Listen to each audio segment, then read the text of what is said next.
দ্রব্যমূল্য যে মানুষের ক্রয় ক্ষমতার মধ্যে নাই, এই জন্য কিন্তু মানুষ আন্দোলন করতেছে না। কিন্তু যে বিষয়গুলো আন্দোলন হচ্ছে দেশবাসীর সামনে, এই বিষয়গুলো নিয়ে কথা বলা খুব জরুরি। আমি কথা বলতে চাই অপারেশন টেবিল হান্ট নিয়ে। এই টেবিল হান্টের মাধ্যমে যে অপরাধীদের গ্রেপ্তার বা দমন পীড়নের বিষয়টা তৈরি হয়েছে, আমি এই বিষয়গুলো নিয়ে কথা বলতে চাই। এখন বর্তমানে যে ধরনের ধরন, মানে অপরাধীদের যে ধরন দেখা যাচ্ছে, তাতে করে এই টেবিল হান্টের মাধ্যমে এই সমাজকে সুরক্ষা দেওয়া কোনো মতে সম্ভব না। তার কারণ হলো, একটি স্বাধীন দেশের 54 বছর মেরুকরণ চেঞ্জ হয়ে গেছে। যে ব্যক্তিকে বর্তমানে উপদেষ্টা বানানো হয়েছে, যে স্বপ্ন নিয়ে তাকে এই দায়িত্ব দেওয়া হয়েছে, তিনি সম্পূর্ণ পুরোপুরিভাবে এই দায়িত্বে ব্যর্থ হয়েছে। আজকে দ্রব্যমূল্যের ক্রয় ক্ষমতা বলেন, রাস্তাঘাটে যে চুরি ছিনতাই, এগুলো তো মনে করেন খবরের লেখতে লেখতে অস্থির হয়ে যাচ্ছে। আমার মনে হয় যে রাত্রে যারা ডিউটি অফিসার, তাদের লাইন ধরে এই চুরি ছিনতাই ডাকাতির মামলা নিতে হচ্ছে। এভাবে যদি এই আইন শৃঙ্খলার অবনতি করতে থাকে, তাহলে আপনি দ্রব্যমূল্যের যে ক্রয় ক্ষমতার বাহিরে চলে গেছে, এই কথাটা বলবেন কোন সময়? এই সময়টাই তো আমাদের বলার তো কোনো সময়ই হচ্ছে না। এখন আমরা কি নিয়ে কথা বলবো? দর্শন নিয়ে বলবো? খুন নিয়ে বলবো? আজকে পেপারে যে এই যে গুমের ব্যাপারে 1752 জন এই কয়দিনে গুম হয়েছে। আপনি মাসে কত পড়ছে? আপনি হিসাব করেন তো। এই কি দ্রব্যমূল্যের চাইতে এই গুম মূল্য কি কম নাকি মনে করছে? এই 7 মাসে যদি 1700 লোক গুম হয়ে থাকে, এই দ্রব্যমূল্যের ব্যাপারে কথাটা কে বলতে যাবে? এখন আইন শৃঙ্খলার যে অবনতি হয়েছে, বর্তমানে যে তত্ত্বাবধায়ক সরকারের প্রধান উপদেষ্টা আছে, উনি তো হইলেন টাকার ব্যবসায়ী। উনি টাকা দিয়ে টাকা বৃদ্ধি করতে পারবে, কিন্তু এ ধরনের স্বাধীন দেশের শান্তি কখনোই সে মানুষের দুর্গরায় দিতে পারবে না। তার কারণ হলো যে এখানে যে জিনিসটা দরকার ছিল, উনি পুরোপুরি পরক্ত হয়েছেন, এখানে উনি ওটা আনতেই পারেননি। এই যে টেবিল হান্ট দিচ্ছে অপরাধী, আপনি দৈনিক গড় অপরাধী বানায় আপনি কয়জনকে গ্রেপ্তার করবেন?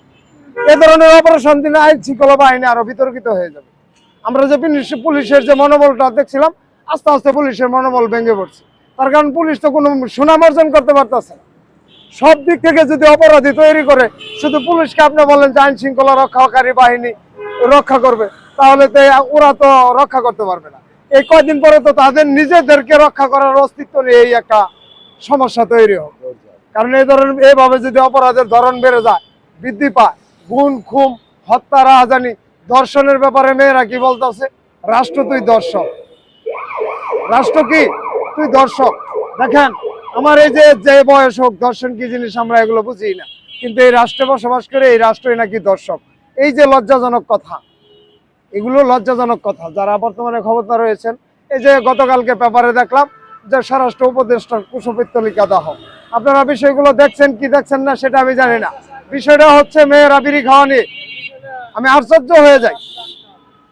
একটি জাতির সভ্যতা, এই যে সামাজিকতা, এই যে আমাদের পারিবারিক বন্ধন, এই যে আমাদের মানবতা ছিল, এগুলো আজকে কোথায় গেল? এ নিয়ে কেউ কোনো কথা বলতেছে না। তারা শুধু উদাসীনতার মতো তারা আমাদেরকে উন্নয়নের স্বপ্ন দেখাচ্ছে। ওই আমাদের প্রধান উপদেষ্টা বলতেছে ডিসেম্বরের মধ্যে নির্বাচন দিয়ে দেওয়া, মানে আগামী ডিসেম্বরের মধ্যে নির্বাচনের আশা করা যায়। কিন্তু কয়েকদিন আগে আমরা দেখলাম কি, যে নির্বাচন কমিশনার যে ভোটার তালিকা হালনাগাদ করছে, এটাই সঠিক না। তো এখন দেখেন, যাদের সংস্কার করবার দিছে, তারা হইলে এই 54 বছরে এই রিক্সা চালকদেরকে ঠকাইছে। এই রিক্সা চালকদেরকে তারা 54 বছর ঠকায়া পরিকল্পিত ভাবে তাদের 40 তারা পুরা করছে। ওই যে আপনি বদিউল আলম মজুমদার বলেন, উনি কিন্তু গরিব না, গুলশানে ভাগ করে নিছে, আর আমার জন্য রাখছে পদ্মার চরে 2 কাঠা, তারপরে আমি ওটা পাই না। ওটা আল্লাহর হস্তে নিতে হয়। এই ধরনের কথা আমরা রিক্সা চালকেরা যখন বলবো, এখন আমাদের মধ্যে কি ঢেলে দেওয়া হয়েছে বুঝছেন? আগুনে ঘি ঢেলে দেওয়া হয়েছে। গত বছর রিক্সা চালকদের একটা সিস্টেম ছিল, এই অটো রায় ধরনের একটি রায় দিয়ে বর্তমানে সমস্ত রিক্সা পরিবারে আগুন লাগিয়ে দেওয়া হয়েছে। আমরা দ্রব্যমূল্য কিনবো, আমরা তো খাইতেই পারতাছি না, আমরা তো দুবেলা।